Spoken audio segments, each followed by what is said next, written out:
સુરતમાં આંતરરાષ્ટ્રીય યોગ દિવસ 2024નું આયોજન કરવામાં આવ્યું। સુરતના પોલીસ પરેડ ગ્રાઉન્ડ ખાતે યોગ મહોત્સવ 2024નું આયોજન કરાયું। આંતરરાષ્ટ્રીય યોગ દિવસમાં 50 દિવસ બાકીના અનુસંધાને કરાયું આયોજન। આ કાર્યક્રમમાં મોટી સંખ્યામાં લોકો યોગ કરવા માટે જોડાયા હતા। આ કાર્યક્રમમાં નાની વયના બાળકોથી લઈ મોટી ઉંમરના પુરુષો અને મહિલાઓ જોડાયા હતા।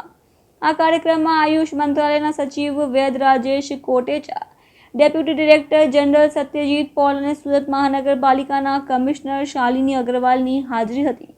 અન્ય મુખ્ય અતિથિ તરીકે અવિનાશ ચંદ્ર પાંડે જે જોવા નવી દિલ્હીના ઇન્ટર યુનિવર્સિટી એક્સિલેટર સેન્ટર ખાતે પ્રોફેસર પણ હાજર રહ્યા હતા। હું રાજેશ કોટેચા, સચિવ આયુષ મંત્રાલય, ભારત સરકાર।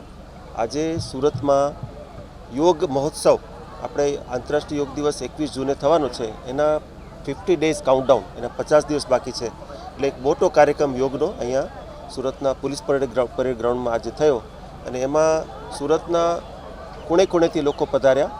આખું મેદાન ભરેલું હતું અને સવારે 6 વાગ્યાથી બધાએ મળીને યોગાભ્યાસ કર્યો। મૂળ આપણે 100 દિવસ જ્યારે યોગ દિવસના બાકી હોય ત્યારે પ્રત્યેક દિવસે એક કાર્યક્રમ કરીએ છીએ, એટલે આખા દેશમાં એના વિશે એક જાગૃતિ આવે ને અને આંતરરાષ્ટ્રીય યોગ દિવસને આપણે બહુ મોટા પાયે આપણે મનાવી શકીએ। એના એ કડીના ભાગરૂપે 100 દિવસનો કાર્યક્રમ દિલ્હીમાં થયો, 75 દિવસનો કાર્યક્રમ પૂનામાં થયો અને આજે 50 દિવસ કાઉન્ટડાઉનનો કાર્યક્રમ સુરતમાં થયો।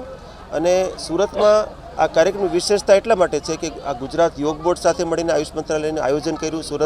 સ્થાનીય સુરત મહાનગરપાલિકાએ ખૂબ સહયોગ કર્યો, સુરતના સીપી આવ્યા, સુરતના મ્યુનિસિપલ કમિશનર પણ આવ્યા, સુરતના બધાનું પાર્ટિસિપેશન રહ્યું।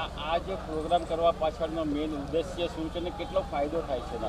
આપણે બધા જાણીએ છીએ કે આ 10મું વર્ષ છે યોગ દિવસનું અને યોગ દિવસ જ્યારે આપણે યુનાઇટેડ નેશન્સ તરફથી આંતરરાષ્ટ્રીય યોગ દિવસની માન્યતા ભારતના પ્રયાસથી મળી પછી આખા વિશ્વમાં યોગ વિશે જાગૃતિ આવી છે। એટલે યોગ છે એ માત્ર શરીરને સ્વસ્થ કરે એવું નથી, શરીર, મન અને આત્મા બધાને સ્વસ્થ કરે। એટલે યોગને આપણે ઘર ઘર સુધી લઈ જવા માટેનો એક કોન્શિયસ એફર્ટ છે કે લોકો સ્વસ્થ રહે અને આપણા દેશના લોકો સ્વસ્થ રહે તો આપણે આખી દુનિયામાં જે અત્યારે ભારત આગળ વધી રહ્યું છે, નેતૃત્વ આપી રહ્યું છે, આપણે વિશ્વગુરુ આપણે કહેવાયા છીએ, તો વિશ્વગુરુ તરીકે આપણે આખા વિશ્વમાં યોગ પહોંચાડવા માટેના એક કોન્શિયસ એફર્ટ્સ કરીએ છીએ। એના ભાગરૂપે આપણે આ કાર્યક્રમો કરીએ છીએ। એટલે આ ખાલી એક ગેટ ટુગેધર નથી, પણ એક કોન્શિયસલી લોકોમાં બિહેવિયર ચેન્જ લાવવાનો એક પ્રયત્ન છે કે લોકો પોતાના જીવનમાં યોગને ઉતારે, યોગના અભ્યાસ કરે, પોતાના પરિવારને મોટિવેટ કરે, આસપાસના લોકોને યોગાભ્યાસ કરાવે। ઉદાહરણ તરીકે ગયા વર્ષે આપણે યોગ દિવસમાં 23.5 કરોડ લોકોએ પાર્ટિસિપેટ કરેલું અને આ વર્ષે અમે સંકલ્પ કર્યો છે કે 30 કરોડ લોકો આખા દેશમાં, બધા રાજ્ય સરકારો, બધી યોગ સંસ્થાઓ અને આપણા જનસામાન્યના સહયોગથી આપણે 30 કરોડ લોકો પાર્ટિસિપેટ કરશે। મૂળ હેતુ શું છે કે લોકો પોતાના જીવનમાં યોગ કરતા થાય અને યોગ કરતા થાય તો જેમ માનનીય પ્રધાનમંત્રીએ એક વખત કહેલું કે યોગ છે એ ઝીરો પ્રીમિયમનો ઇન્સ્યોરન્સ છે।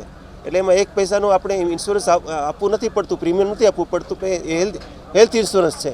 એટલે એ જે બિહેવિયર ચેન્જ કોમ્યુનિકેશન છે એના માટેના બધા પ્રયત્નો કરીએ છીએ આપણે અને આંતરરાષ્ટ્રીય યોગ દિવસને એ રીતે આપણે આગળ વધારી અને બધા લોકો યોગ કરતા થાય એના માટેના આ કાર્યક્રમો આખા દેશમાં થતા હોય છે।